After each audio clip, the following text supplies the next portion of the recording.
Muchas gracias, Juan Carlos, Samuel, César. Desde luego ha sido un placer escucharos desde los retos que nos plantea la nube, los retos que nos plantea el concepto de la ciberdelincuencia, de la ciberseguridad. Efectivamente hay que incidir en ello y, por supuesto, esta magnífica historia de empoderamiento de esta gran persona que no ha sido reconocida hasta el momento y, sinceramente, te agradecemos todo ese conocimiento que nos has compartido con nosotros. Muchísimas gracias de verdad. Y vamos con la última conferencia de la tarde para cerrar el día de hoy de la primera edición de la Mobile Week. Cloud Computing, comunicaciones inalámbricas y vulnerabilidad digital son sin duda temas que marcarán nuestro futuro, pero también los puentes que, gracias a las nuevas tecnologías, podemos construir entre realidades alejadas pero no tan diferentes. Por eso, en esta primera jornada de la Mobile Week de Alcalá, hemos querido traer desde el otro lado del Atlántico a Daniel Granata. En un viaje de ida y vuelta entre México y España, Daniel viene desde nuestro país hermano, desde México, para hablarnos de algo que él ha comprobado a lo largo de toda una vida dedicada a la comunicación y a la tecnología. La asombrosa capacidad del ser humano para conectarse es sin duda una gran fortaleza y el mejor uso que le podemos dar a la tecnología. Ingeniero, emprendedor, bloguero, antropólogo, creativo publicitario, periodista, profesor, escritor, futurólogo. Es difícil etiquetar a Daniel Granata, así que lo mejor que podemos hacer es escucharlo. Muchas gracias.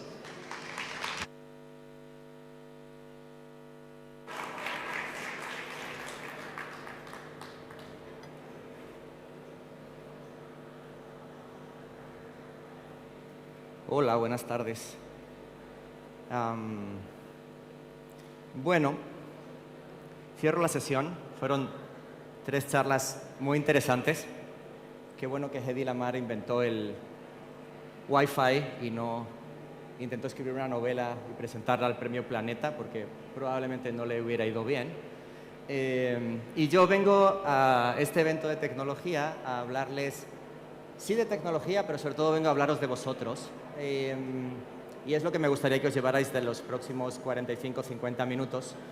Preguntas de cuál va a ser vuestra involucración en la idea que os quiero contar. Es una idea muy sencilla, creo que es una idea poderosa, pero voy a dedicar la sesión a desglosarla para explicaros por qué creo que es importante. Así que voy a comenzar por el principio. Me preparé un pequeño índice, más que nada porque suelo ser bastante desordenado y esto es necesario. Y voy a comenzar con una revelación fascinante, y es que, aunque no lo aparente por el acento que tengo en mi voz, yo originalmente soy de Cáceres. Y Cáceres es una ciudad en la que viví hasta aproximadamente los 26-27 años, que fue cuando me mudé a México, que es el lugar en el que, salvo un periodo de un par de años en Estados Unidos, es donde he vivido y he hecho mi carrera. Y he aprendido muchas cosas que os quiero compartir hoy. Pero aún así, quisiera rescatar este dato importante porque en muchas ocasiones he bromeado con mi esposa al respecto de que quizá, puesto que Extremadura es una región de conquistadores que cruzaron el Océano Atlántico para... ahora hablaremos de eso, de lo que hicieron cuando cruzaron el Atlántico. Quizá en mis genes había sangre mexicana, hasta que en una ocasión me hice uno de estos tests de ADN, los que pones tu saliva en uno de estos tubitos y lo mandas a analizar y te dicen de dónde provienen tus ancestros, y resulta que soy 95% español. No solo 95% español, sino específicamente soy 95% español con un alto porcentaje de Castilla y León, con lo cual mi madre y mi tío, que han tenido el detalle de venir a verme hoy, estarán muy contentos. Y hay un pequeño porcentaje mío que no es español, hay un porcentaje que es norteafricano, iraní, caucásico y hasta senegalés, pero ven, en un porcentaje muy diminuto. Así que ya habiendo sentado el dato estadístico de que soy español, voy a empezar a hablar entonces de España. Y voy a empezar hablando de un tema que, cuando me invitaron a participar en el evento, honestamente no tenía ni la más remota idea de qué hablar y no supe mandarles a tiempo la descripción ni título de la charla. Así que unilateralmente los organizadores, con muy buen criterio, decidieron ponerle de título El mundo del futuro, lo cual yo no tenía ni idea de cómo lo iba a resolver, hasta que empecé a tener la inquietud de hablar quizá de mi experiencia a ambos lados del Atlántico, o quizá de mi experiencia cruzando disciplinas en mi carrera profesional. lo cual creo que era una charla que podía ser honesta y linda, sin saber que unos días más tarde, cerca del 12 de octubre, Día de la Hispanidad, muchos medios iban a echarle gasolina y prender fuego a este tema a ambos lados del Atlántico. Y bueno, me encontré esto ayer en la Plaza de Callao, le tomé una foto porque me pareció una bonita forma de reflejarlo, pero yo un día estaba tranquilamente en mi ciudad, en mi casa en la Ciudad de México, y me encontré con esta noticia, donde el presidente de México exigía que todos los españoles, sin excepción, pidiéramos perdón por lo que sucedió a partir de 1492. Yo en aquella instancia estaba todavía renovando mi permiso migratorio, así que pueden imaginar el apuro que pasé cuando llegué a las dependencias con mi pasaporte de España, con la cabeza gacha, porque quién sabe lo que iba alguien a decir. Y al mismo tiempo, cual partido de tenis entre estúpidos, de este lado hay personas que afirman que la historia es como fue, y entonces es tal cual se cuenta en los libros de texto, y claramente pues va a ser complicado sacar a Toni Cantó o a José María Aznar de la posición que tienen al respecto de lo que sucedió en el continente en aquel entonces. Y es un poquito de lo que quiero venir a hablar hoy, de la necesidad de crear puentes más que de destruirlos, y de las oportunidades que eso provee, sobre todo desde la perspectiva de que no estoy hablando en teoría, sino que hay un caso particular, el mío, que se ha demostrado que cuando eso sucede, las cosas funcionan y uno crece no solo como profesional y como persona. Así que, mientras estos dos están tirándose estupideces de un lado a otro, mi hijo Dante, que hoy cumple 1 año y 2 meses, esa es su cara al yo expresarle la disyuntiva narrativa en la que se encuentran los dos países de los que es ciudadano, español y México, porque él es ambas cosas. Así que imagino que cuando tenga uso de razón y palabra, porque todavía no habla, va a ser muy interesante verme explicándole todo esto que les estoy relatando ahora a ustedes. Así que me parecía que como idea principal de esta charla lo que me gustaría traer es la posibilidad de que quizá colectivamente haya una oportunidad muy interesante en esta época, y más en pandemia, donde nada está escrito y todo ha de reinventarse, de restablecer lazos con Latinoamérica desde un punto de vista distinto al que hemos utilizado durante todos estos años, durante todas estas décadas previas al momento que nos ocupa. Pero para eso creo que hay que cambiar algunas cosas y hay que derrotar algunas otras. Voy a empezar por las que creo que hay que derrotar, porque además son muy divertidas vistas desde el exterior. Yo cuando vengo a España la disfruto casi como un turista, me hago como todo lo que comería un turista que no ha vivido nunca en España, y va a todos los sitios típicos a los que hace mucho que no va, porque hace mucho que no vengo realmente. El jueves cuando aterricé en Madrid, hacía 2 años que no venía a España, entonces para mí fue una sensación de reencuentro interesante.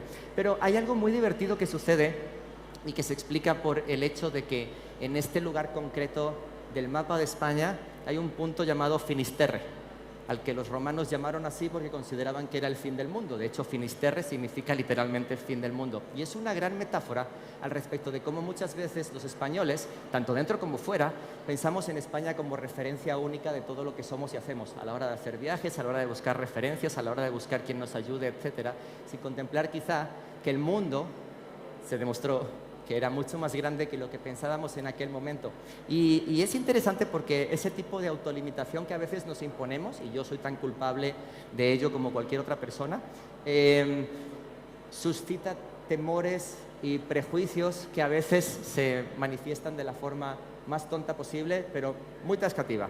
Así que cuando tú como español te encuentras en una ciudad de habla anglosajona y alguien te habla en inglés y te está preguntando por el clima, tú te sientes intimidado, no porque tú seas torpe y no sepas inglés, sino porque no tienes ninguna instancia en la que practicarlo, con lo cual no tienes la soltura que a lo mejor tendrías para hacer chascarrillos y bromas en castellano, ¿no? Así que si te habla en inglés, francés o en alemán, mal. Si te habla en sudamericano, pues probablemente hay algún tipo también de problema, ¿no? Y yo lo digo desde la perspectiva de que trabajo en una compañía que teníamos oficinas en San Francisco, Bogotá y Ciudad de México, y cuando queremos mandar correos a España funciona mejor mandar correos en inglés que mandar correos con algún vocablo o giro lingüístico de Latinoamérica, porque pareciera que si algo viene de Latinoamérica, entonces es de peor calidad, ¿no? Y si alguien te habla en castellano, entonces probablemente lo que hizo esa persona uno lo puede hacer mejor, con lo cual también mal. Y esto es muy divertido porque, llevado al extremo cómico, uno pudiera pensar que uno de los motivos más categóricos por los cuales la serie La Casa de Papel es ficción es el hecho de que 8 españoles se pongan de acuerdo para algo. Eso es tela marinera que cortar, ¿no? Y bueno, más allá de las bromas, creo que ese tipo de actitud hoy es limitante desde la perspectiva de que vivimos en un mundo global. ¿Cómo de global es? Pues es muy global. De repente dejan de llegar los microtransistores a no sé dónde y deja de haber chips. Entonces de repente hay sitios en algún punto del mundo donde alguien no puede comprar una PlayStation 5 porque no están disponibles, ¿no? O llegas a tu cafetería favorita y pides un café con matcha o algo así, pero no hay matcha porque hay desabasto, ¿no? Quién sabe si por esto o porque hay un barco que está atorado en el canal de Suez que no puede pasar e impide el tránsito global. Y ese tipo de conexiones cada vez más evidentes no solo se reflejan en objetos físicos, sino que también se reflejan en la cultura que todas y todos compartimos, ¿no? Y eso es lo que me lleva a estar aquí hoy hablando delante de vosotros. Eso es, entre otras cosas, causado por la tecnología que no únicamente son todos los aparatos e instrumentos que a lo mejor van a servir para navegar el futuro, como los que están en aquella parte de la exposición, sino también son todas esas entidades e instituciones que gobiernan la forma en la que somos o nos relacionamos o establecemos qué es lo que tiene valor y qué es lo que no lo tiene, ¿no? Así que, de alguna manera, podemos disociar las tecnologías en dos tipos de tecnologías: las tecnologías físicas, que son las que tienen cables, botones, transistores, etcétera, y las tecnologías sociales, que son la economía, la cultura, las instituciones, la democracia, en los países donde la haya, el entorno, la historia de donde venimos, etcétera, ¿no? Y todo está conectado y alambicado de una manera en la que no se pueden disociar las influencias de unas en otras. Y es en este punto donde quizá esta gráfica, que no tiene ningún dato numérico, pero que expresa algo que se siente que está pasando hoy, en el cual como humanos hemos perdido la capacidad de adaptarnos al avance que tiene la tecnología y de descubrimiento. Probablemente, si saliendo de aquí se van a ver algunas de las cosas de allá, a lo mejor dicen: siento que esto ya es demasiado para mí.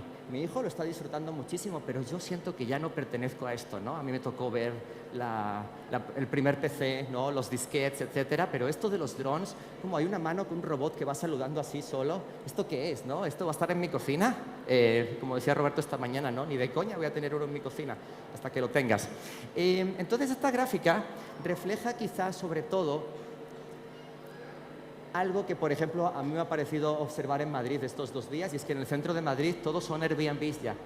Ya no vive la gente que vivía hace 30 años en ese lugar, ya no vive gente. La Plaza del Carmen ya no es el lugar donde vive la gente que vivía en la Plaza del Carmen, sino que es el lugar donde hay un apartamento Airbnb que vienen a ocupar turistas, y enfrente del hotel donde yo me quedaba, recién aterrizado de México, había una taquería de tacos. Y es como, esto es irreal, esto es un delirio. Porque hay una taquería enfrente de mi hotel, ¿no? Y esto que está pasando aquí, esta incapacidad de las instituciones que siempre han gobernado el lugar donde habitamos para adaptarse a los cambios, es lo que genera que haya esa especie de limbos y espacios grises de la ley, donde los Airbnb, los Uber y todas estas compañías hacen su negocio porque no están haciendo nada ilegal.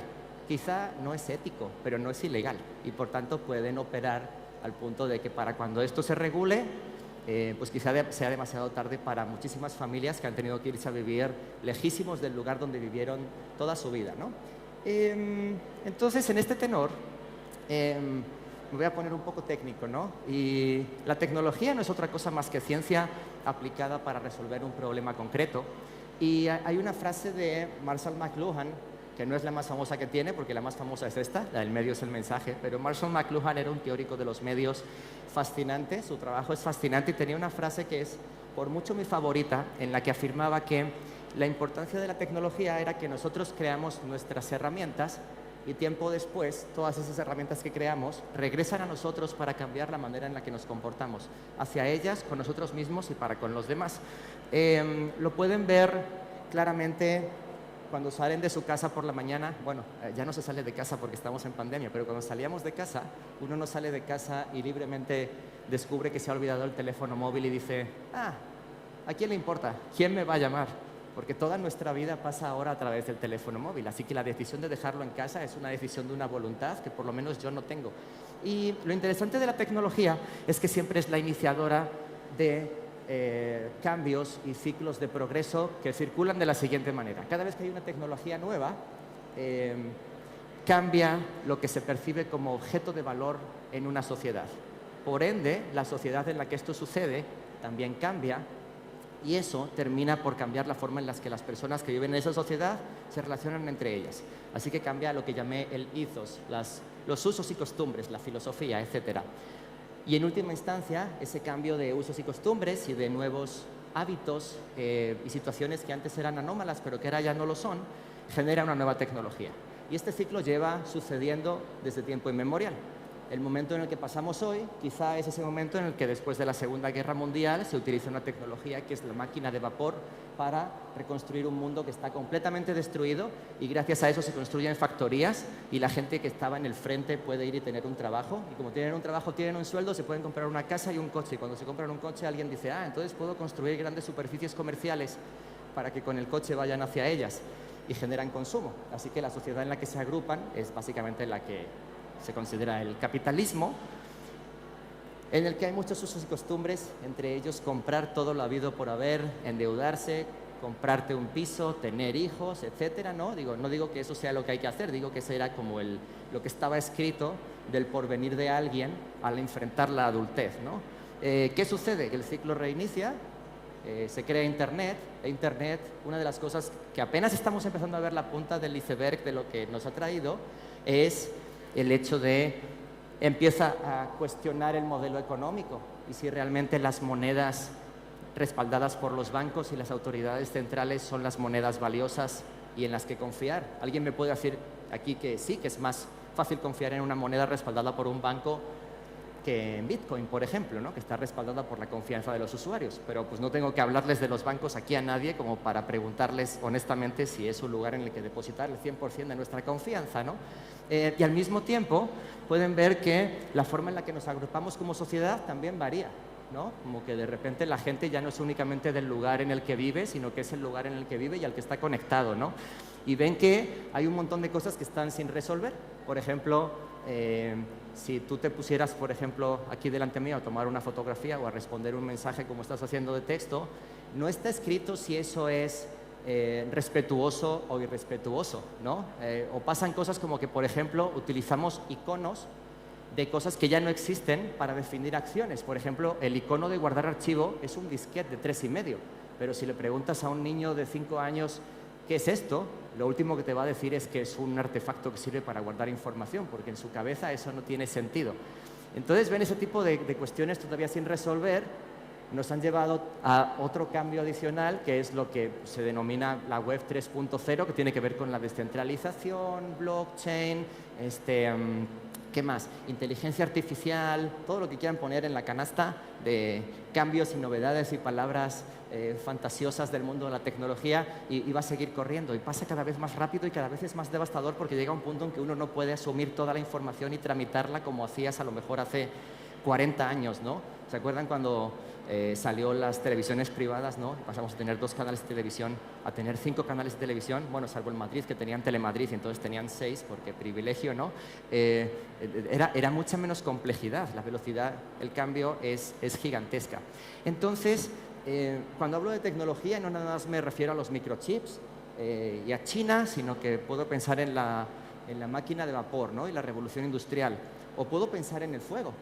Si pensáis en el fuego es una tecnología como tal que permitió que cocináramos los alimentos y que hiciéramos una digestión de 2 horas en vez de una digestión de 5, lo cual cuando estás siendo perseguido por depredadores es bastante conveniente, ¿no? O si piensan en la imprenta, pues antes de la imprenta las leyes no se imprimían y a lo mejor se debatía más, pero una vez que las cosas se pudieron imprimir, las cosas eran como eran, ¿no? Y esto estaba dictaminado. La imprenta también fue la que ocasionó que la historia más grande jamás contada, que es la que se cuenta en la Biblia, llegara hasta todos los rincones del planeta. Al mismo tiempo, la imprenta también fue la que permitió que el pensamiento científico llegara a esos mismos sitios donde había llegado la Biblia primero, ¿no? O si me apuras, en el contexto en el que estamos ahora, estamos en el contexto que os he contado de bienvenidos a Internet y lo que está por venir. Y es interesante cómo esta invención, que es del año 92, estamos empezando a verle todos los problemas y todas las virtudes en 2021. Los cambios suceden, pero son muy lentos a veces para ver, pero seguro que nuestros hijos y nuestros nietos los van a tener clarísimos, ¿no? Y algo para mí fascinante que ha traído Internet, y perdonad mis referencias ahora porque a lo mejor entiendo que ya no son las de cuando yo vivía en España. Ya no sé si estas personas que yo voy a referir ahora siguen siendo referencias. Ya me he dado cuenta de que hay una generación o 2 generaciones detrás de la mía y cuando yo hablo de Bruce Willis se quedan con cara de ¿quién? Pero bueno, espero que sepáis quién es Bruce Willis, si no luego lo preguntamos en Internet. Algo fascinante que para mí ha traído Internet es el hecho de que, como metáfora, creo que ahora todos los ciudadanos tenemos doble nacionalidad. Tenemos la nacionalidad que viene en el pasaporte y tenemos la nacionalidad que nos provee Internet para acceder a ese lugar donde se comparte o se disfruta o se detesta todo aquello de lo que nos sentimos parte en otro nivel distinto al que tenemos en nuestra ubicación local, ¿no? Y eso ha hecho que un término muy interesante, que es latencia cultural, que ahora os lo explico, se haya ido a cero y por eso la cultura hoy es global y por eso hoy en todas las partes del mundo se está viendo El juego del calamar en Netflix y dentro de 2 semanas se verá otra cosa, porque al final la cultura de todas partes es la misma, está diligenciada por un tiempo de distribución cada vez más corto. Así que aquí está mi referencia, porque mi referencia siempre es la de que cuando, si Rosalía hubiera nacido hace 25, hubiera estado en edad de cantar hace 25 años en vez de hace 3, probablemente su carrera hubiera consistido en subirse a una camioneta y recorrer España por las verbenas de los pueblos en verano, como hizo David Bisbal. David Bisbal, si todavía es una referencia, ¿la puedo utilizar? Bien, gracias. Y es interesante porque David Bisbal luego hizo una carrera como músico latino, voy a decir, que es la terminología, ¿no? A ambos lados del Atlántico. Y si me apuras, por ejemplo, el gran emblema de eso probablemente sea Alejandro Sanz, ¿no? Y Alejandro Sanz es una persona que antes de tener una carrera internacional exitosa, tuvo una carrera muy larga y muy de picar piedra en España. Entonces podemos pensar que primero Bisbal, pero sobre todo Alejandro Sanz, rompieron con muchas barreras y muchos límites que había establecidos. Lo que a mí me parece interesante es que Rosalía ni siquiera nunca concibió que esas fronteras existían.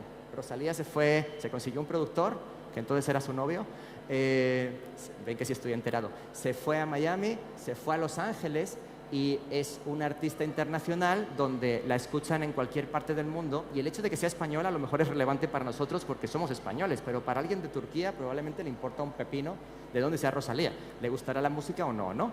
Y lo mismo con La Casa de Papel. Si pensáis en La Casa de Papel, era una serie no demasiado exitosa en Antena 3, que de repente, porque la agarró Netflix y la puso y le puso subtítulos, se empezó a ver en otros lugares. Y entonces empezó a generarse un hype y una serie de comentarios que hizo que al final regresara a España ya como éxito, ¿no? Y las personas que están en la serie, probablemente algunos de ellos han tenido una larga carrera actoral y nadie nunca había escuchado hablar de ellos más que los metidos en el mundo de la actuación. Ahora son unas celebridades y unas superestrellas. Yo he intentado hacer algún proyecto con alguno de ellos y los cachés que manejan son interesantes. Ya son unas cifras donde probablemente que se paga el talento, ¿no? Pero a lo que voy es que les ha costado 20 años tener un éxito de la noche a la mañana. Entonces, me parecen interesantes estos 2 ejemplos, tanto Rosalía como La Casa de Papel, porque hablan de productos hechos en un lugar, pero cuyo destino no es ese mismo lugar, sino es el mundo completo. Porque hoy todo el mundo está conectado y viendo las mismas cosas, así que si consigues que algo pegue, va a pegar globalmente, ¿no? Y esto tiene que ver con lo que me refería antes de la latencia cultural. Para quienes no jueguen videojuegos, hay un concepto que se llama latencia o lag, que es de lo que más se quejan los gamers, que consiste en el tiempo que transcurre entre que tú haces algo y ves una reacción en aquello a lo que tú estás jugando.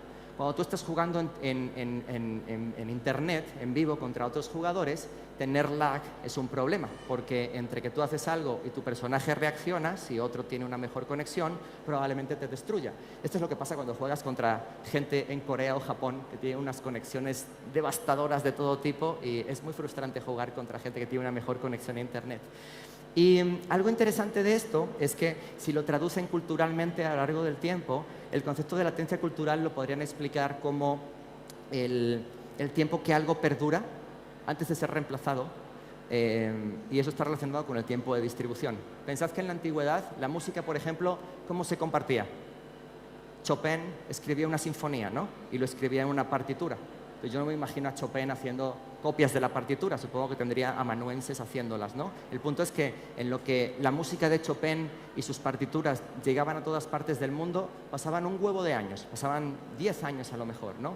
Así que esa música estaba vigente mientras no, porque la siguiente sinfonía que compusiera Chopin u otra persona tardaría otros 10 años en llegar las partituras a donde estaban llegando las de Chopin ahora. Así que la música estaba más vigente en aquel entonces, duraba más. Si pensáis luego, el gramófono hizo que se acortara ese tiempo, porque es más fácil copiar un disco que copiar una partitura completa. Así que a lo mejor el tiempo se redujo de 10 años a 3. Y si pensáis luego con los discos de vinilo, las cassettes o los CDs, el tiempo se redujo. Y hemos llegado a un punto hoy en el que la música se consume no ya en formatos físicos, sino conectados a Internet. Así que cuando C. Tangana dice, el viernes inauguro mi nueva canción con Nati Peluso, ¿no? Y voy a hacer un desbarajuste en una catedral y el arzobispo va a salir súper avergonzado por haberme dejado grabar un videoclip allí, pues todo el mundo que está en España que sigue a C. Tangana lo sabe, pero toda la gente que está en México y conoce a C. Tangana también lo sabe. Así que en el momento en el que eso se publica, a las 0001 de ese día ya hay un montón de gente escuchando esa canción. Así que hoy los artistas más... al mismo tiempo, el que este tiempo sea tan bajo significa que si mañana otro artista lanza una canción nueva, como ha sido el caso, por ejemplo, ahora de los raperos Kanye West o Drake, pues entonces... están compitiendo también porque en cuanto salga algo nuevo va a reemplazar a lo que está vigente ahora, al contrario que los 10 años que tomaba reemplazar la sinfonía de Chopin. ¿Sí me explico? Entonces, si veis, cuanto más baja el tiempo de distribución, más corta es culturalmente relevante algo. Eso es la latencia cultural. Y ese es el mundo en el que estamos viviendo hoy. La latencia cultural es cero, y cuando la latencia cultural es cero, en todas partes se consume lo mismo y, por ende, en todas partes se escucha la misma música, los mismos artistas, se ven las mismas series, etc. ¿Alguien me puede decir? Es un poco triste, quizá, pero también quiero plantearlo aquí como oportunidad de pensar que cuando hacen algo bajo este paradigma pueden llegar a cientos de millones de personas más de las que llegarían únicamente planteando hacer algo para de este lado de Finisterre, ¿no? Les quiero compartir, yendo un poquito al tema original que me trajo aquí, un descubrimiento, y es, no sé si se saben la historia de cuando uno de los Rockefeller le comisionó a Diego Rivera hacer un mural para un nuevo edificio que iban a construir en Nueva York, el Rockefeller Center. Rockefeller Center es uno de los edificios emblemáticos de Nueva York. Si han visto esta película de Solo en Casa 2, es donde está la pista de hielo donde va a patinar Kevin y se encuentra con su mamá. Uno piensa que eso va a ser de verdad, pero cuando va está lleno de gente hasta arriba y es imposible caminar por allí. Pero Rockefeller le comisionó a Diego Rivera un mural que el encargo era que la gente se detuviera y le hiciera pensar. Y entonces Diego Rivera, que era un personajazo, aparte del esposo de Frida Kahlo, le hizo un mural en el que comparaba el capitalismo con el comunismo y se atrevió a poner la cara de Lenin. Entonces fueron muy escandalizados los Rockefeller a decirle que tenía que quitar a Lenin, y dijo Diego Rivera que por supuesto que no, y que él era Diego Rivera. Habían contactado con Diego Rivera porque no habían contactado con Matisse ni con Picasso. Esa es la historia completa, o sea, vean la altura de miras que tenía Rockefeller, ¿no? Y dijo Diego Rivera que no, que él no iba a quitar a Lenin, que lo que podía hacer era del lado contrario poner a Lincoln para compensar, para que no quedara mal el capitalismo. Y entonces Rockefeller se enfadó mucho, cancelaron el proyecto y ese mural se quitó, se destruyó, la pared. Y cuenta la historia que Diego Rivera dijo, sí, no me dejan hacerlo así, voy a hacerlo bien, de verdad. Y entonces hizo el mural con algunas variaciones y ese mural está expuesto en el Museo de Bellas Artes de la Ciudad de México, que es un sitio apoteósico en su... apoteósico, voy a decir simplemente. Y yo tenía mucha curiosidad por toda la iconografía mexicana cuando llegué mi primera vez a la Ciudad de México y dije, quiero ir a ver el mural este famoso que había hecho Diego Rivera, sin yo saber que en ese mismo museo están los murales de otro gran muralista mexicano que se llamaba David Alfaro Siqueiros. Y Siqueiros es mi muralista favorita porque creo que el arte, no sé cuál es su opinión al respecto, pero creo que no se interpreta, sino más bien se siente. Y yo cuando pasaba por delante de los murales de Siqueiros, cada uno de ellos era un puñetazo en la cara. Y este particularmente era bastante peculiar porque narra desde los ojos y el prisma de la cosmovisión mexicana lo que ellos perciben de la conquista y de cómo ellos perciben que fue la llegada de los españoles, ¿no? Este es un cuadro muy famoso en el cual le están quemando los pies a Cuauhtémoc y a Tetlepanquetzaltzin, creo que lo dije bien. Y esto me hace rememorar mucho mi primer año en México, porque yo muy ignorantemente, el primer 12 de octubre, como todos los años en España era fiesta, pues yo dije, pues aquí tiene que ser fiesta por fuerza también, ¿no? Y entonces pregunté si era fiesta. Y creo que sin querer toqué una fibra demasiado sensible y entonces me explicaron que el 12 de octubre en México no se celebra, más bien se conmemora todo lo que México dice que sucedió durante la conquista. Y es este tipo de matiz interesante que también se da, por ejemplo, los 8 de marzo o en los meses del orgullo, ¿no? Donde no se celebra nada, se conmemora una lucha social que lleva vigente años, ¿no? Y entonces yo cuando pasó eso agaché la cabeza con mucha humildad y estaba un poco avergonzado de haber preguntado lo que parecía ser una solemne estupidez. Y entonces me empecé a preguntar por todas las otras cosas que me habían inculcado en la escuela, que tenemos que dar por ciertas, pero sobre las que nunca hemos preguntado del otro lado, ¿no? Y entonces yo me puse a pensar en la Reconquista, me puse a pensar en 8 siglos aquí, pero Don Pelayo, tú estás ahí, María, entonces María es asturiana, entonces ella, supongo que Don Pelayo, hay estampitas de Don Pelayo por todas partes junto con la Covadonga, pero te quedas pensando y dices, oye, llevaban 8 siglos viviendo en lo que ahora es España y los echaron y seguían siendo musulmanes o no. Y yo durante un tiempo viví en Estados Unidos, si es que se puede considerar Miami, Estados Unidos, un poco sí. Y una cosa que a mí me llamó mucho la atención de Miami, porque yo he vivido la inmigración a España, la he vivido como desde fuera, ¿no? Para intentar entenderla. Y una cosa que a mí me llamó mucho la atención en Miami era la naturaleza dual de la identidad de las personas latinas en Miami en general y en todo Estados Unidos, ¿no? En Texas y demás, al respecto de que ellos no se consideran estadounidenses, sino que son estadounidenses y la nacionalidad del país de sus familias. Entonces son 100% estadounidenses, pero son 100% mexicanos o 100% venezolanos o 100% cubanos. Y se da una especie de esquizofrenia muy divertida.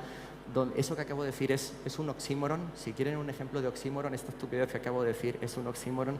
Se da una dualidad muy interesante al respecto de que, por ejemplo, estas personas deciden ver todo lo que es el evento del Super Bowl de fútbol americano, lo ven en inglés y lo disfrutan en inglés como si fueran con la parte estadounidense. Pero cuando luego tienen que ver el Mundial de Fútbol, que ver fútbol en Estados Unidos es bastante deprimente, la verdad, tienen menos pasión que unos calcetines.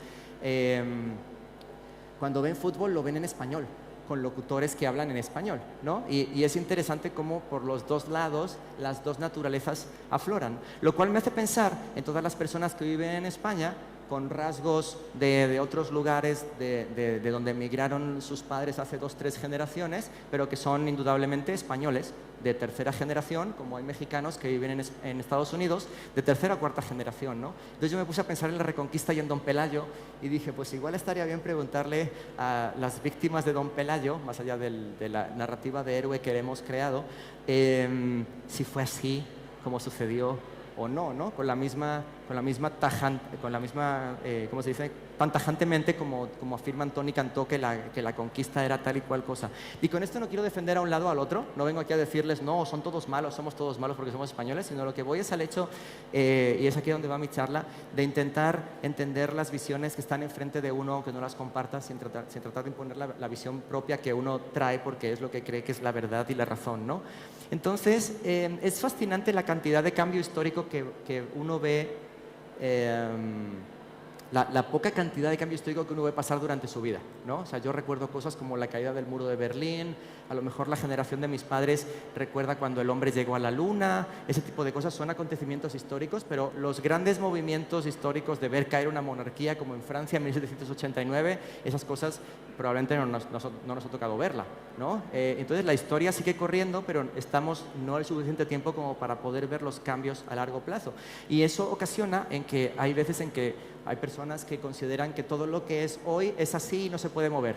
de ninguna de las maneras, y que si tú quieres cambiar algo, eso está mal porque siempre se ha hecho así, ¿no? Lo cual es como la antítesis de la evolución y del progreso, porque todo lo que somos, todo lo que hacemos, toda la manera en la que nos relacionamos y nos gobernamos existe porque alguien decidió que fuera así, alguien tan como nosotros, y por tanto se puede cambiar, ¿no?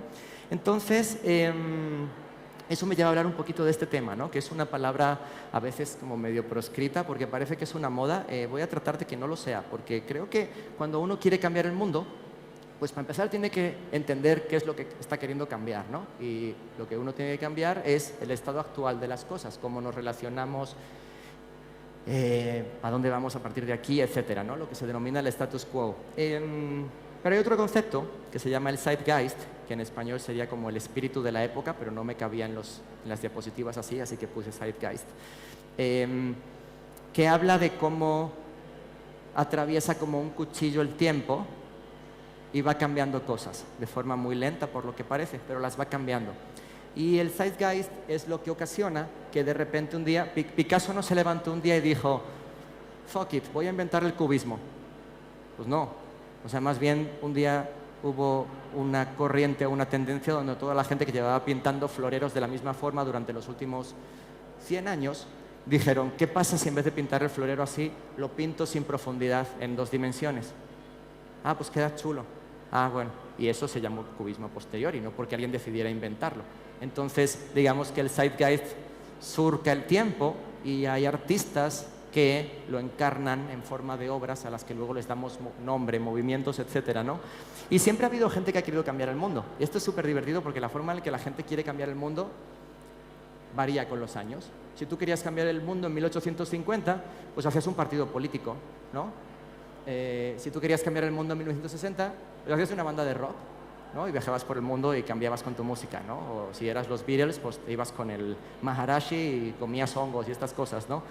Y en 2010 o por ahí, si querías cambiar el mundo, pues tenías que fundar un startup. No queda de otra, ¿no? Si la única manera de cambiar el mundo es fundando un startup. Ok, va, venga, va.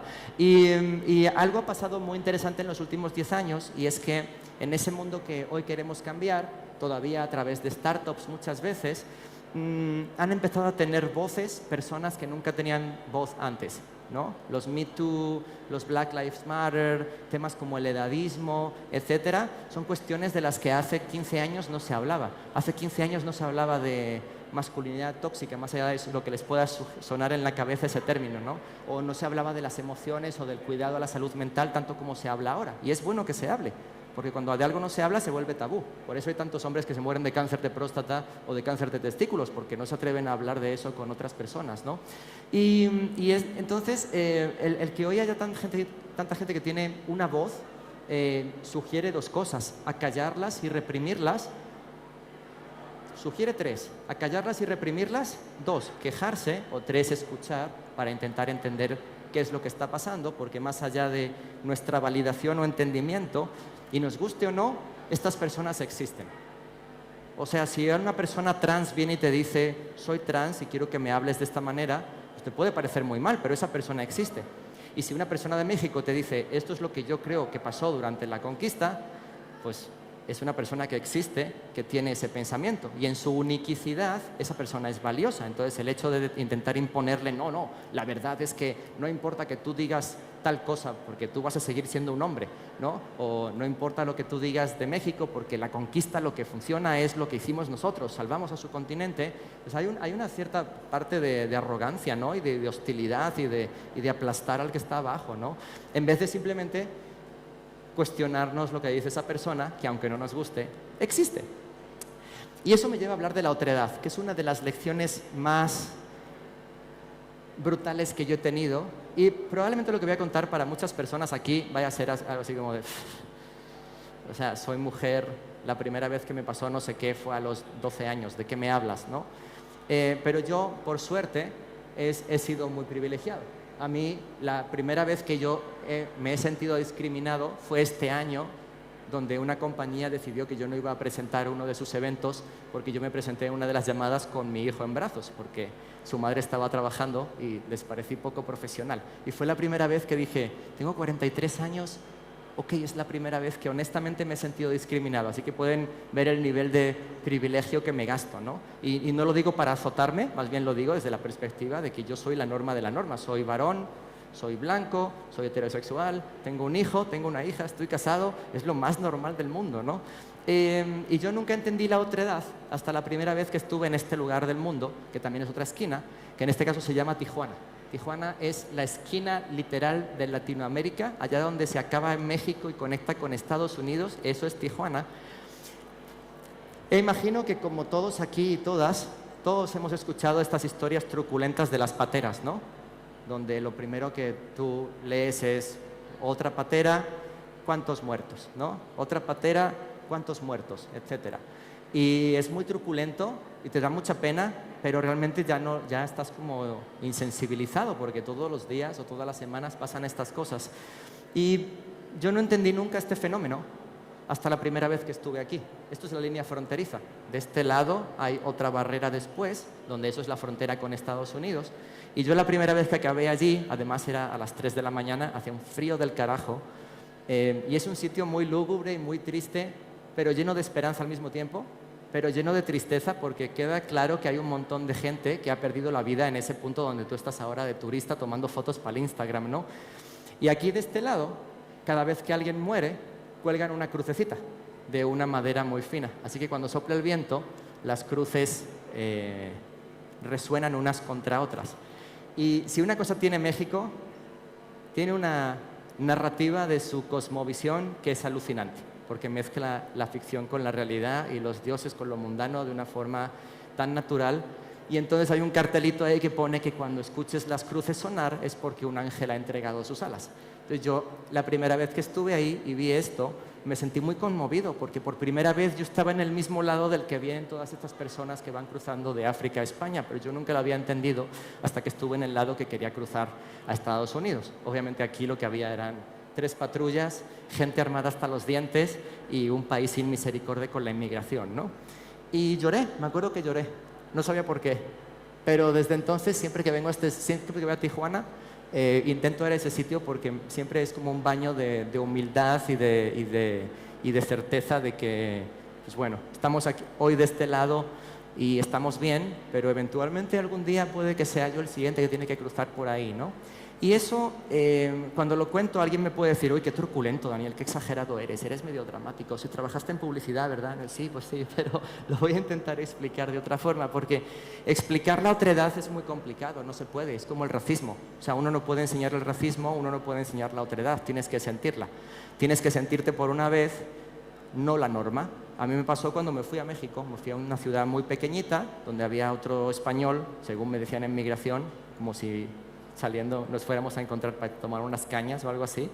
Nunca lo vi, pero en general a mí lo que me tocó fue aclimatarme a la cultura de un lugar que no era el mío, intentando salvar parte de mi individualidad, ¿no? Y así fue como yo entendí la otredad, y así es como descubrí que esta palabra tan de moda hoy, que es la empatía, pues realmente la empatía sin otredad no es más que lástima, que es lo que tenemos por los emigrantes que intentan cruzar en las pateras. Entonces, ¿cómo explico la otredad a veces de forma más sencilla? No sé si alguna vez se han subido a una silla de ruedas, pero subirse a una silla de ruedas y caminar con ella por la calle o rodar con ella por la calle es una de las experiencias más dolorosas que puede existir, no solo moral, sino física. O sea, ves como todo está hecho para que tú no puedas ir a ningún sitio, salvo por estos 2 escalones donde por ahí sí puedes pasar, pero justo acaba de pararse un autobús o un tipo se bajó 5 minutos a hacer un recado, ¿no? Y siempre utilizo esto como ejemplo porque me parece un gran ejemplo. No sé si aquí en España sigue habiendo estos grandes puentes peatonales en los cuales alguien decide que para cruzar un tramo de 20 metros tú te tienes que caminar 40, luego otros 60 y luego otros 40. Y si te atropella un coche, es culpa tuya, porque había un paso peatonal. Y aquí lo que queda clarísimo es que las ciudades que tienen este tipo de artefactos, a veces en serie, son ciudades que están diseñadas para quienes circulan en coche. Así que si tú no vas en coche, si tú vas en bici, bueno, todavía puedes ir por abajo, pero si eres peatón o si incluso te sucede algo terrible como tener una pierna escayolada, pues con la pierna escayolada subir los 40 metros hacia arriba y luego recorrer los 60 y luego los otros 40, pues está heavy, ¿no? Entonces esta persona puede decir, oye, no me parece justo que para poder cruzar la calle yo tenga que hacer todo esto. ¿Por qué no hacen algo para darme una mejor oportunidad? Como por ejemplo poner un paso de peatones y un semáforo, que canten los pajaritos mientras se pone en verde, ¿no? Y entonces los que van en coche se enfadan y dicen, no, eres muy exagerado, no es para tanto. O sea, pues para eso está el puente. Siempre hemos usado puentes, siempre se ha hecho así. Las cosas son así, no se pueden cambiar. Y eso es una gran metáfora de lo que sucede cuando a lo mejor una mujer dice que cruzar por una calle que no tiene iluminación es peligroso. Porque alguien que le dice, no, pero si no pasa nada, o también me puede pasar algo a mí, ¿no? Ese tipo de situaciones. Entonces, si uno quiere ser un o una gran urbanista, pues podemos convenir en que esa ciudad debería estar diseñada de forma equitativa para todas las personas que viven en ella, que no solo son las personas que van en auto. Trasladado esto a por qué la diversidad es importante desde una perspectiva profesional en un mundo donde la tecnología cobra cada vez más importancia, pues claramente, si uno quiere diseñar mejores productos para más personas, debería tener en cuenta la diversidad desde una perspectiva de si no entiendes la otredad de la persona que tienes delante, si no entiendes que esta persona está embarazada o que su esposa está embarazada y quiere tomarse 8 o 12 semanas de baja por paternidad, vas a ser un pésimo líder porque no tienes empatía. Y eso se va a traducir en cosas como, por ejemplo, que Apple lance un producto que es Apple Health, su producto insignia sobre la salud, donde durante todo el primer año las mujeres, que hasta donde sé son el 50% de la población mundial, no podían traquear su ciclo menstrual y tenían que usar otras aplicaciones, ¿no? Entonces, si había mujeres en el equipo, nadie las escuchó. Y lo más probable es que no hubiera, ¿no? O ya me puedo poner mucho más truculento en términos de ese repartidor que deja un paquete y se lo recoge una mujer y con el teléfono empieza a acosarla luego por WhatsApp los días posteriores. Ese tipo de cosas suceden a diario. Y si piensan que no, es que no han hablado suficiente con mujeres, pero ese tipo de cosas pasan a diario, porque esa persona no debiera tener acceso a esa información más allá de cuando entrega el paquete, ¿no? Y esto no pasa porque las personas que diseñan los sistemas sean tontos o sean malos. Simplemente ellos en su experiencia humana no conciben eso como una posibilidad, porque es un escenario que nunca han vivido. Y por eso es necesario que haya una mujer o alguien que no sea la norma para decir, a mí me pasó esto una vez y es una putada y se pasa mal. Entonces, encripten ese dato del teléfono para que no me pueda mandar mensajes de este pesado, por decir una, ¿no? ¿Cómo se aprende esto? Bueno, se aprende aprendiendo. Se aprende haciendo zoom. Y este es uno de estos vídeos, pero me sirvió como metáfora porque a mí me gusta, como analogía más bien, me gusta explicar mucho con analogías. Es uno de estos vídeos de un teléfono que tiene una cámara super mega ultra no sé cuánto, que hace un zoom hasta de 50x. O sea, vean la toma normal y vean que es capaz de discernir que aquí hay personas, ¿no?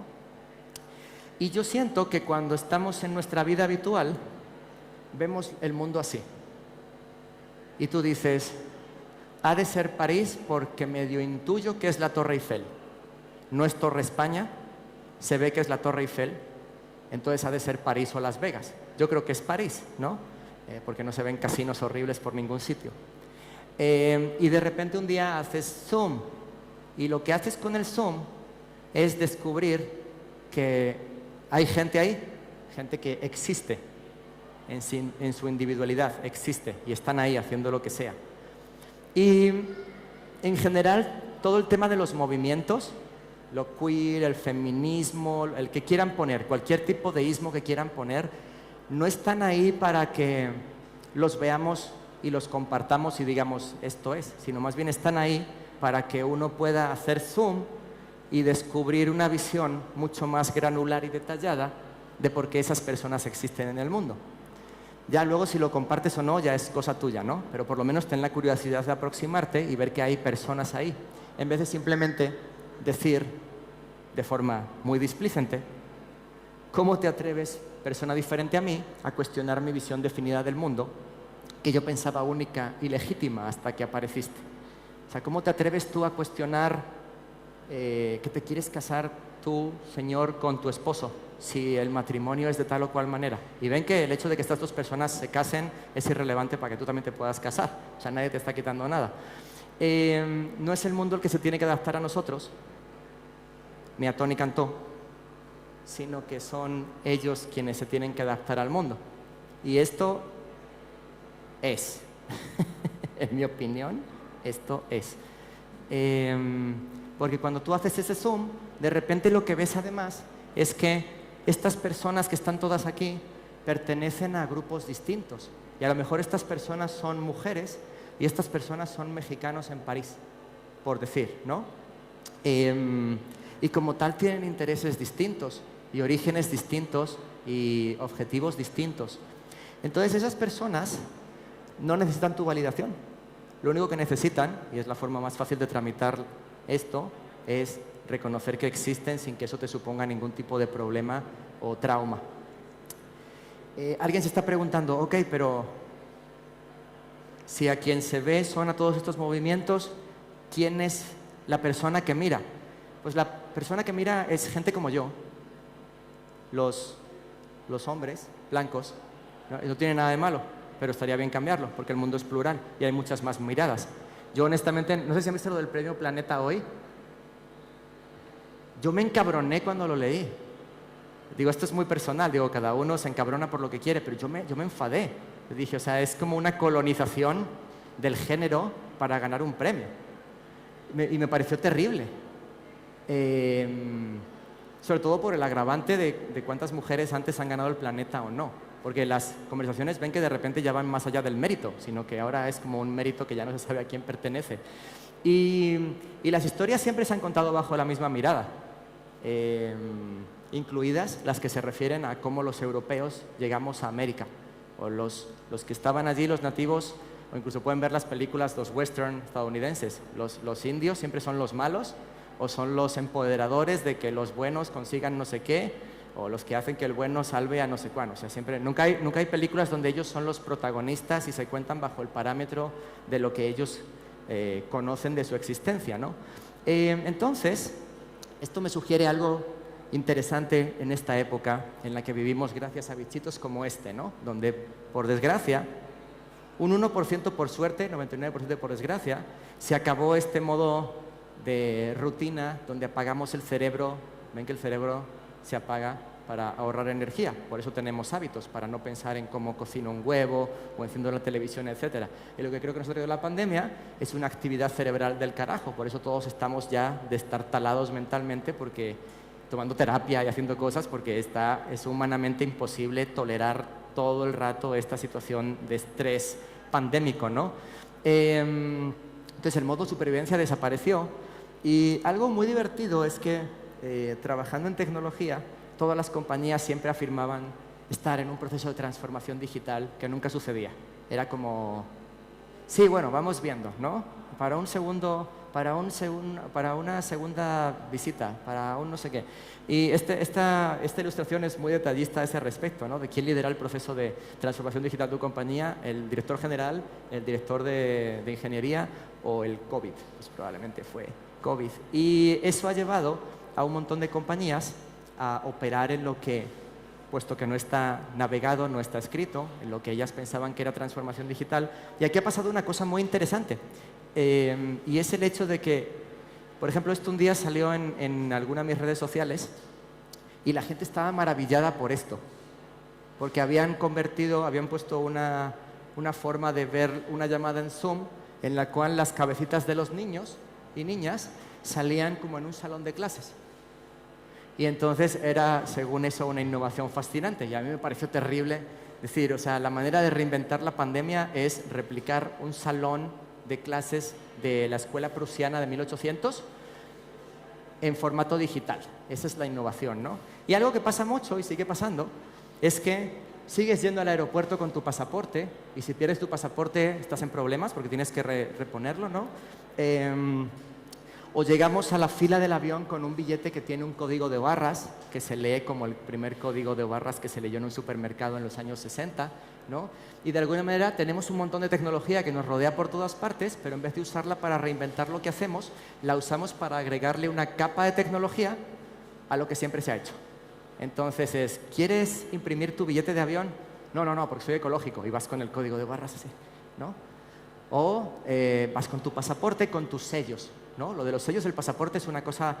Yo he caído en todos los limbos migratorios de México y uno de los más divertidos no me pasó a mí, le pasó a un jefe en el cual no le dieron la nacionalidad porque no coincidían los sellos de entrada con los de salida en su pasaporte, lo cual era lo único sobre lo que él no tenía ningún control ni responsabilidad, y por eso no le dieron la nacionalidad, y él decidió, pues que se jodan, voy a seguir siendo uruguayo, ¿no? Pero si lo piensan, mucho de lo que tenemos como tecnología hoy, no sé si en España se pueden depositar cheques en los cajeros, pero en Estados Unidos, por ejemplo, los bancos te permiten depositar cheques a través de la aplicación móvil del banco, y entonces el proceso tú dices, me van a escanear no sé qué y voy a ver el dinero reflejado en mi cuenta enseguida, y no, tienes que tomar una foto y la envías como si la mandaras por email y te dan respuesta en una semana de si el cheque tenía fondos o no. Y entonces dices, es 2021, ¿por qué estoy usando? ¿Quién paga con cheque en 2021? ¿No? Allí pagan con cheque porque pues, muchas veces la gente no tiene dinero, cash en el banco, y tienen que pagar con cheque porque el cheque está fechado para una fecha en la que probablemente ya sí haya dinero. Es como una especie de autocrédito adelantado, ¿no? Pero esto es interesante y véanlo y fíjense la cantidad de cosas que hacemos, que en realidad seguimos haciendo lo de siempre, nada más ahora es a través de un dispositivo tecnológico. Y no ha cambiado nada, ¿no? Entonces, hemos pasado a una serie de nuevas preguntas, como por ejemplo esta de, en 2019, ¿una máquina me dejará sin trabajo? A el escenario en el cual en 2021 es, ¿una máquina o una pandemia me dejará sin trabajo? Sobre la primera, les quiero advertir y dar calma. Ninguna máquina les va a dejar sin trabajo si se dedican a algo que tenga remotamente que ver con creatividad y con inventar. Donde su trabajo no sea mecánico, ese trabajo va a seguir existiendo siempre. Los trabajos que se van a reemplazar son los que no pueden hacer los humanos, los que un robot hace mejor o más rápido, los que los humanos no quieren hacer, como por ejemplo recoger aceitunas en el ejido. Pongan ustedes que pasa eso, ¿no? No quiero asumir que sucede, pero si sucediera sería una tragedia. Quizá debería hacerlo un robot. Y por último, aquellos trabajos que todavía no existen aún.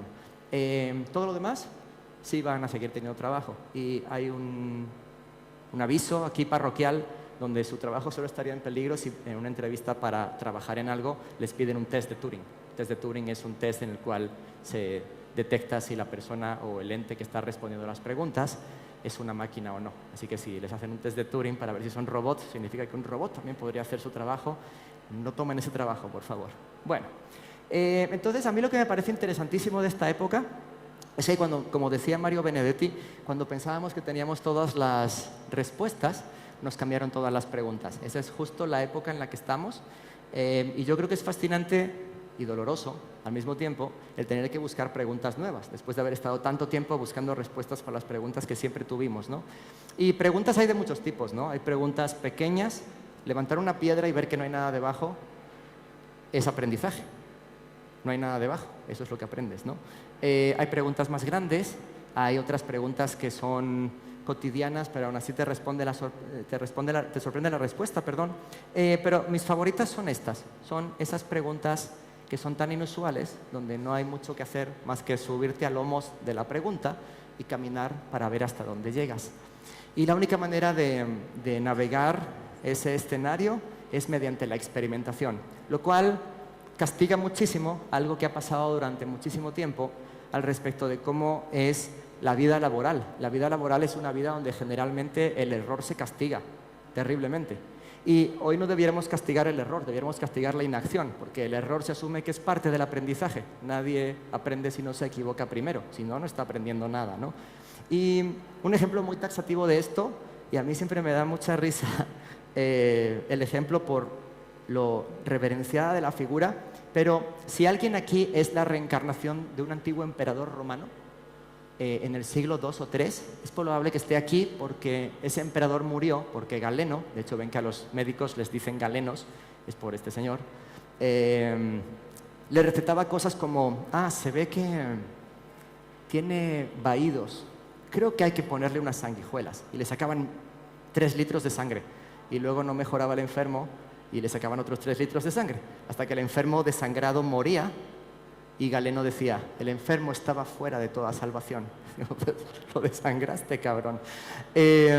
Y eso fue lo que, creo, entre otras cosas, mantuvo a la medicina en el oscurantismo de sus prácticas durante tantos años, hasta que en el siglo XVIII este señor, James Lind, que ni médico profesional era, estaba en un barco con 6 pasajeros aún vivos de toda la tripulación y lo que tenían era escorbuto, pero resultó que él decidió hacer distintas soluciones y darles a cada uno de ellos una de esas soluciones y resultó que las que tenían limón fueron las que salvaron a esas personas. Si lo piensan, esa es un poco la antesala del método científico y si lo piensan, esa es la manera en la que las compañías debieran operar hoy porque ya no hay tal cosa como el diagnóstico correcto, sino la mayor cantidad de experimentos a la mayor rapidez posible para intentar encontrar enseñanzas cuanto antes, sabiendo que la vas a cagar el 90% de las veces, ¿no? Entonces es tiempo de descubrir, no de tener razón. Es una cosa que a mí me llama mucho la atención cuando se pelea la gente en redes sociales, ¿no? Es como, ¿cómo vas a aprender algo nuevo si siempre quieres tener razón? Es literalmente imposible aprender algo nuevo si siempre quieres tener razón. Entonces, para hacerte preguntas y honestamente buscar respuestas nuevas, tienes que asumir que probablemente vas a descubrir muchas cosas que no sabes o no compartes. Voy un poquito demorado, pero ya no tardo, no os preocupéis. Y eso me lleva a hablar de aquello de lo que inicié hablando al principio de la charla, ¿no? Y es Latinoamérica. Y hay un término que a mí me gusta mucho, que es el de la colonización binaria. Y por colonización binaria yo me refiero a ese momento en el que tú consigues traducir algo que son átomos a bits. Y en el momento en el que algo vive en bits, ya no depende del formato físico, depende de dónde lo puedes descargar. Por ejemplo, pueden pensar que esa linterna, si yo quiero hacer linternas, ya no necesito a lo mejor hacer linternas, tengo que hacer software que viva en los teléfonos que todos tenéis. Así que si todos descargáis mi linterna, que es software, de repente yo puedo unilateralmente decir, te voy a dar 3 segundos de luz, pero al cuarto segundo te voy a poner un anuncio, ¿no? Como los de Spotify. O te doy 10 segundos de luz, pero a los 12 me tienes que pagar €1 por cada minuto que utilices, ¿no? Déjame tus datos de tarjeta. Y tú estás desesperado buscando un alfiler que se te ha caído y el teléfono empieza.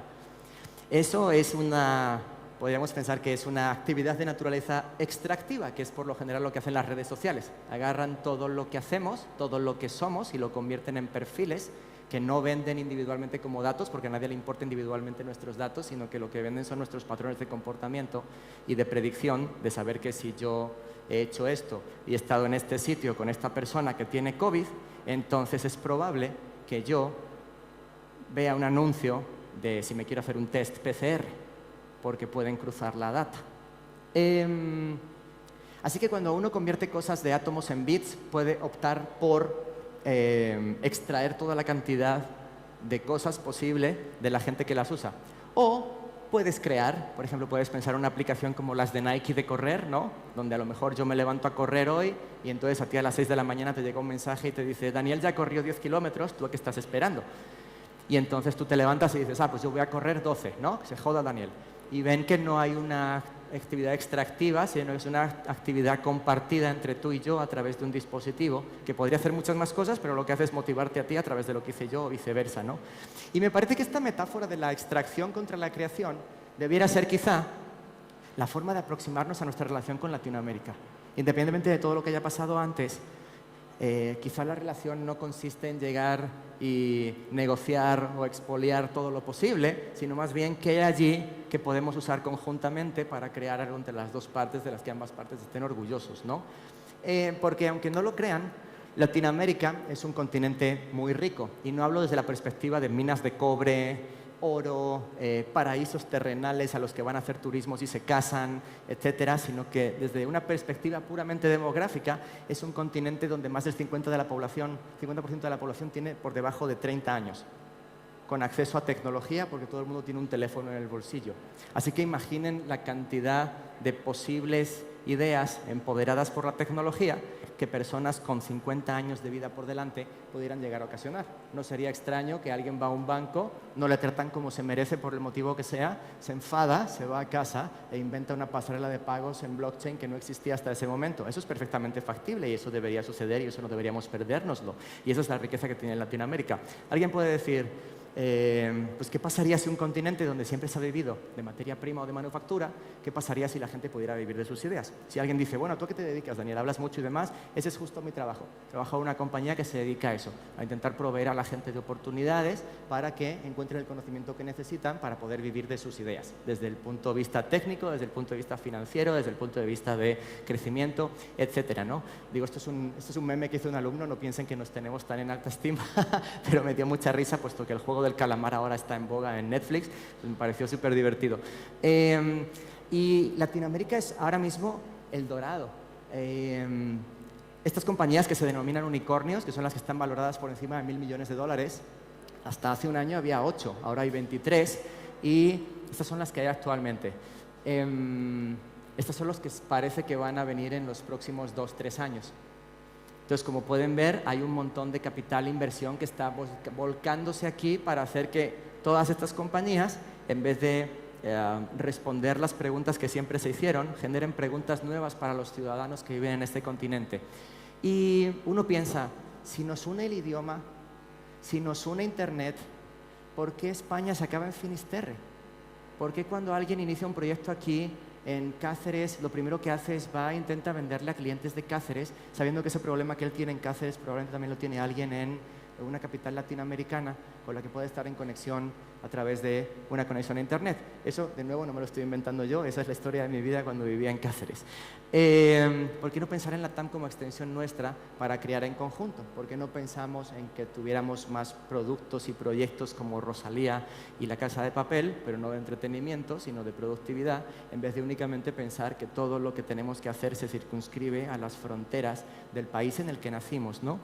Eso, y ya voy cerrando, me lleva por último a hablar de cuál es el rol de a lo mejor muchas personas aquí que piensan, ay, yo ya estoy muy grande para esto, Daniel. No, pues ojalá mis nietos puedan, pero yo siento que no. Y algo que me pareció divertidísimo durante la pandemia fue convivir con mi hija mayor durante todo un año de clases escolares y ver cómo operaba su cerebro, donde cuando yo la reñía porque pensaba que no estaba prestando atención y de repente le preguntaba a su maestra algo, yo diciendo, ahora te vas a quedar en vergüenza. Ella respondía perfectamente porque a la vez que estaba tomando la clase estaba jugando Roblox, que es este mundo virtual en el que tú puedes crear casas, hacerte coches, etcétera, ¿no?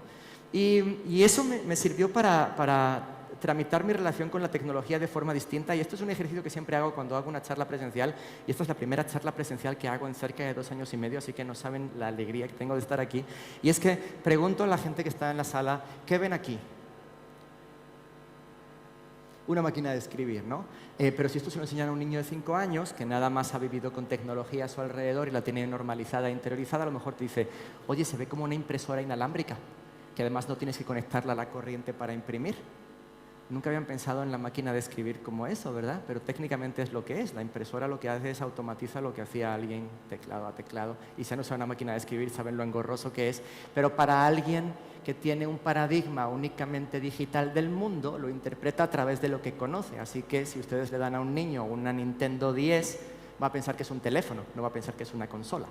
Si pregunto qué es esto, un niño de verdad muy sabiondo, está como el niño para que lo manden a su cuarto ya sin cenar, te diría, igual es la impresión en 3D del icono de guardar archivo, porque ven que seguimos usando el icono de guardar archivo, pero ya no usamos disquetes. Entonces yo pienso en la mente de un niño cuando vea un icono de un disquete, ¿qué pensará? ¿Qué pensará el niño sobre eso? ¿No? Y de ahí me voy para atrás, ¿no? Y entonces él es Douglas Adams. Douglas Adams era un autor de ciencia ficción que tiene una novela famosísima que se llama La guía del autoestopista galáctico. Si no la habéis leído, os la recomiendo. Si os da pereza leerla, ved la película. Es muy, muy, muy divertida. Y él, después de décadas de escribir ciencia ficción, escribió estas 3 leyes que a mí, honestamente, me dieron mucha paz al respecto de cómo relacionarme con la tecnología, porque yo me considero curioso, pero también hay un punto en el que digo, no puedo absorber más información, no puedo más. No puedo más. Y él decía que después de escribir durante más de 20 años, durante más de 40 años ficción, había llegado a 3 escenarios en los que tú te relacionas con la tecnología. Todo lo que existe cuando naces es perfectamente normal. Es así. Cuando vean a un niño o una niña usando un iPad y digan, ¡ay, es un genio! Es como, no, es perfectamente normal para ese niño. Ese niño a lo mejor lo que quiere o necesita ayuda es para aprender a hablar o a escribir, no para usar el iPad. Es perfectamente normal para él, ¿no? Todo lo que se inventa entre los 15 y los 35 años es fascinante y probablemente puedas desarrollar una carrera profesional en eso. Y en mi caso sí, por ejemplo, ¿no? Y probablemente muchas personas en ese rango de edad que hayan estado aquí este fin de semana eventualmente van a llegar a un escenario laboral en el que estén haciendo algo relacionado con algo que vieron aquí, y eso me parece que es increíble como semilla. Y luego es todo lo que se inventa después de los 35 va contra el orden natural de las cosas. Y yo decía, por supuesto que no, yo soy curioso de tiempo completo, eso nunca me va a pasar. Pero llegó el reggaetón y el trap y los patinetes eléctricos por la calle y dije, ¿saben qué? Tenía razón, no es para mí. Y hay un punto en el que ya no lo intento, simplemente voy con la fuente, voy a lo mejor con Ana Luz y mi hija y le pregunto, oye, explícame de Roblox, ¿no? Y ella me cuenta todo orgullosa, de la misma forma a lo mejor con la que yo hace 30 años rellenaba un álbum de cromos, ¿no? Del Mundial de Fútbol, por decir algo. Entonces, esto, digo, reconcilia porque esta es Ana Luz y así ¿qué es? Cuando quieren buscar algo en Google, ¿qué hacen? Abren Google y escriben, ¿no? Hoteles en Madrid. ¿Dónde está la fábrica Gal? ¿No? What part of the brain connects the cerebrum from one of the side of the cerebrum and the other side of the cerebrum connect them together? Corpus callosum. According to Mayfield Clinic, the cerebrum is Así divided que ella into para two hacer sus halves. tareas Right and no left. se pone a buscar en Google, le habla, porque se le puede hablar a Google como se le habla a Siri. Y yo vi esto y dije, soy viejo, porque a mí nunca se me hubiera ocurrido, pero la naturaleza de ellos es hacer esto, por lo que se ve. Y me alegré mucho por ella, porque vi que era una forma muy fresca de usar lo que tiene a su disposición para no perder tiempo escribiendo, y yo me sentí muy viejo. Y me hizo pensar mucho en algo, y es que a menudo pensamos que lo que está fascinando a lo mejor a los niños aquí atrás es los cachivaches que hay para los dispositivos de realidad virtual, etcétera, el robot, etcétera. Y yo creo que es fascinante per se, pero creo que es más fascinante para mí que para ellos desde el punto de vista tecnológico. Para ellos es fascinante porque es nuevo para ellos, porque es algo en lo que a lo mejor se van a dedicar. Pero si les pusiera una máquina de escribir delante, a lo mejor también sería fascinante. Entonces, creo que a veces estamos confundidos al respecto de cómo nos relacionamos con los niños y la tecnología, pensando que tenemos algo que enseñarles sobre tecnología a ellos, cuando quizá lo que tenemos que enseñarles es sobre el mundo en el que viven, sobre el amor, sobre los sentimientos, sobre las emociones, sobre qué pasa cuando te rompen el corazón y cómo te liberas de eso, ¿no? Así que creo que el futuro no es tecnológico, sino uno donde se utiliza tecnología, pero espero, seguimos siendo humanos. Así que voy terminando, lo prometo. Para construir el futuro, quizá hoy no hace falta ni hacer una banda de rock, ni un partido político, ni mucho menos una startup, sino más bien darle voz a quien nunca la tuvo, escucharles y generar espacios donde si cambias el mundo de estas personas, seguro también estás cambiando el mundo en el que vivimos todos los demás, ¿no? Así que el mundo del futuro, que es el título de la charla que yo no elegí, pero que me pareció muy adecuado, es uno que probablemente tenga tecnología. Todos los escenarios del futuro tienen tecnología. Hay unos escenarios donde la tecnología se usa para amar mejor y hay otro escenario donde hay tecnología para que la gente se imprima un arma en 3D y mate a tiros a otro. También es tecnología, pero quiero pensar que el mundo del futuro es uno que persigue y que hace deseable la diversidad. Como última anécdota, que cierra lo que habría al inicio con estos grandes personajes a ambos lados del Atlántico pontificando sobre lo que sucedió hace 500 años, cuando ni México era México, ni España era España, no jodan. Les tengo una anécdota muy divertida y es que yo me casé un 13 de octubre, que era sábado, pero la fecha en el registro civil, que solo abre de lunes a viernes, es la del viernes anterior al sábado en que yo me casé. Así que técnicamente yo me casé un 12 de octubre, el Día de la Hispanidad en España, el llamado Día de la Raza en México, el día que no se celebra sino que se conmemora. Y no sé si conocen quién es la Malinche. La Malinche era la intérprete, la traductora de Cortés. La Malinche ha tenido muchas interpretaciones históricas. Primero se la percibía como una traidora a México, luego como una víctima y finalmente quedó como el emblema de algo que emergió del choque de dos culturas que no se conocían y que nació allí y que emigró migró y que evolucionó a partir de los años, ¿no? Y me gusta mucho esta anécdota porque de alguna manera refleja que a pesar del ruido que los medios hagan y de lo que las personas que se supone gobiernan nuestros destinos deciden, al final lo que hay es miles de personas a diario construyendo puentes y transitando entre ellos para encontrar un futuro mejor para ellos y para nuestros hijos, ¿no? Y es lo que les quiero invitar a que hagan como conclusión de esta charla, con toda la tecnología que quieran o sin ninguna tecnología en absoluto. No quemen puentes, construyanlos. Gracias.